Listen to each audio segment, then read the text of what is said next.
टंडोला yard में report मंजूर कालरो जी report मुताबिक़ टंडोला यार्ड ज़िले जे टंडो आदम रोड लग ॻोठ सजण सोलंगी जो नौजवान ज़ैन आरई इतफ़ाक़ी तौर रोड हादसे में वफ़ात करे वञण ते दिली दुख जो इज़हार करण लाइ MP सैयद ज़िया अब्बास शाह रिज़वी पंहिंजे औलाद ऐं साथियुनि समेत तरे ते पहुची ॾुखायल ख़ानदान सां ॾुख वंडींदे ताज़ियत कई। संदसि शिरकत सां उन्हनि इल्ज़ामनि तोड़े हिकु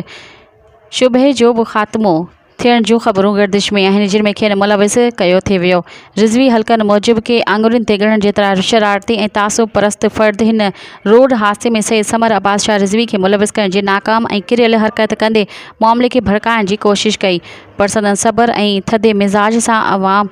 अहिड़ी नफ़रतुनि सां भरियल मुहिम खे पसंद न कंदे नाकाम करे छॾियो। हिन हादसे बाबति के ख़बरूं उहे बि मिलियूं आहिनि त रोड हादसो उन वक़्तु थियो जॾहिं नौजवान क्रिकेट रांदि खेॾी वापसि थी रहियो हो, जंहिं दौरान मोटरसाइकिलुनि जो पाण में टकराइजण या स्लिप थी वञण सां ॿई गाॾी में वञी लॻा, जंहिं सबबि हादसो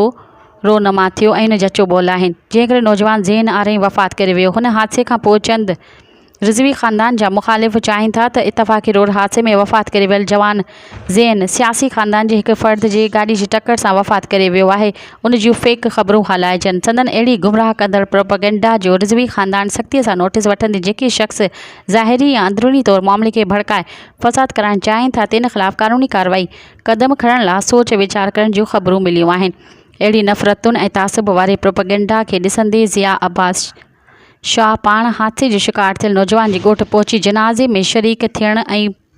पथर ते हाज़िरी भरण लाइ पाण मौजूदु रहियो, जीअं ग़लति फ़हमियुनि खे तुर्त हल कयो वञे। तॾहिं ते मरहूम नौजवान जे अज़ीज़नि पारां ज़िया अब्बास शाह सां हथ फाथे करण बाद का बि शिकवा शिकायत न कई। ॿिए तरफ़ हिन वाक़े बाद रिज़वी मुख़ालिफ़नि तरफ़ां टंडोला यार्ड जे साफ़ियुनि ते सख़्त दबाव विझण वारियूं पोस्टूं ॿुधाइनि थियूं त कीअं बि करे सैयद ज़िया अब्बास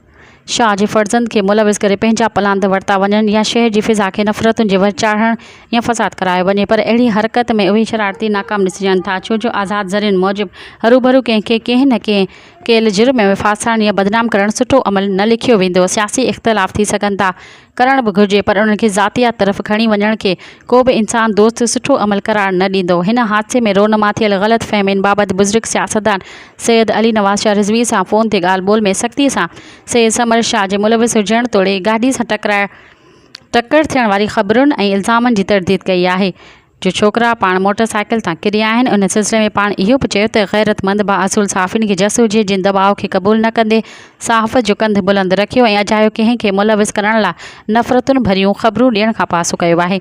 दुआ आहे त रब साईं नौजवान ज़ैन आरई जी मग़फ़िरत फ़रमाए ऐं वालिदैन समेत अज़ीज़नि खे सब्र जी हिम्मत अता करे।